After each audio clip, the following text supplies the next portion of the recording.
Hi guys, അങ്ങനെ ഞാൻ എൻ്റെ പ്ലാവിൽ രണ്ടാമത്തെ ചക്കയും കട്ട് ചെയ്തിരിക്കുകയാണ്. ഫസ്റ്റത്തെ ചക്ക ഞാൻ വീഡിയോ ചെയ്തിട്ടുണ്ടായിരുന്നു, എല്ലാവരും കാണുക. ഹായ് ഗായ്സ്, അപ്പോൾ ഇന്ന് ചക്ക ഞാൻ തിന്നുന്ന വീഡിയോ ഒന്ന് ചെയ്യാൻ കാര്യം എന്റെ ഒരുപാട് ഫാൻസ് എന്നോട് മെസ്സേജ് ചെയ്യുന്നുണ്ട് എന്താണ് ഈ വീഡിയോയിൽ വരാത്തതെന്ന്.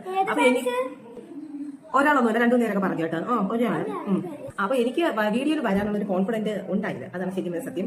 അപ്പൊ ഇവർക്ക് ഇങ്ങനെ റിക്വസ്റ്റ് ചെയ്യുമ്പോൾ എനിക്ക് വരാതിരിക്കാൻ പറ്റില്ലല്ലോ. അപ്പൊ ഞാൻ ചക്ക തിന്നുന്ന വീഡിയോ നിങ്ങൾ കാണിച്ചു തരാം. ഓക്കെ, അപ്പൊ ഈ ചക്ക എങ്ങനെ ഉണ്ടെന്ന് ടേസ്റ്റ് ചെയ്ത് നോക്കാം. ശരിക്കും നമ്മൾ മലയാളിക്ക് കേരളത്തിൽ നിൽക്കുന്നവർക്ക് ചക്ക കിട്ടും, എബ്രോഡ് ഉള്ളവർക്കാണ് ചക്ക കിട്ടാൻ പാട്. അപ്പൊ അവർക്ക് ഭയങ്കര കൊതിയാവും ചക്ക തിന്നുമ്പോൾ. എസ്പെഷ്യലി രേവതി അബുദാബിക്ക് പോകുന്നതിന് മുന്നേ ഒരു ചക്ക മേടിച്ച് ലഗേജിൽ വെച്ചതാണ്. അപ്പൊ വെയിറ്റ് കൂടിയത് കൊണ്ട് അവർക്ക് ആ ചക്ക കൊണ്ടുപോകാൻ പറ്റില്ല. അപ്പൊ ആ ചക്കയും ഞാനാണ് തിന്നത്. അപ്പൊ അതുകൊണ്ട് എനിക്കൊരു മനസ്സിൽ വിഷമമുണ്ട്. ഞാൻ തിന്നുന്ന വീഡിയോ കാണുമ്പോൾ രേവതിക്ക് ഭയങ്കര കൊതി വരും. പക്ഷെ എന്ത് ചെയ്യാൻ ഗൈസ്, എനിക്ക് തിന്നാലേ പറ്റും. അപ്പൊ ഞാൻ തിന്നിട്ട് ടേസ്റ്റ് എങ്ങനെയുണ്ടെന്ന് ഒന്ന് എക്സ്പ്രസ് ചെയ്ത് കാണിച്ചു തരാം. ആഹാ, എന്താ ഒരു ടേസ്റ്റ്. അപ്പൊ എല്ലാവർക്കും എന്റെ ഈ ചെറിയ വീഡിയോ ഇഷ്ടപ്പെട്ടിട്ടുണ്ടെങ്കിൽ എല്ലാവരും എന്റെ ചാനൽ ഇപ്പൊ ഒന്ന് സബ്സ്ക്രൈബ് ചെയ്യണം, ലൈക്ക് ചെയ്യണം. നിങ്ങൾ